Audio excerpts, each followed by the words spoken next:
A magnitude 3.9 earthquake occurred. Mindanao, Philippines. 127 kilometers NNE of Butuan, Philippines or 18 kilometers NE of Del Carmen, Surigao del Norte, Philippines. On Friday, the 25th of July 2025, at 4 hours 7 minutes and 15 seconds local time, the quake had a depth of 10 kilometers and was not felt, or at least not reported so. Data source from EMSC. Did you feel it?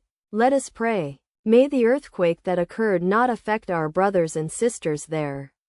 May the earthquake not happen again. And may God protect everyone. Amen.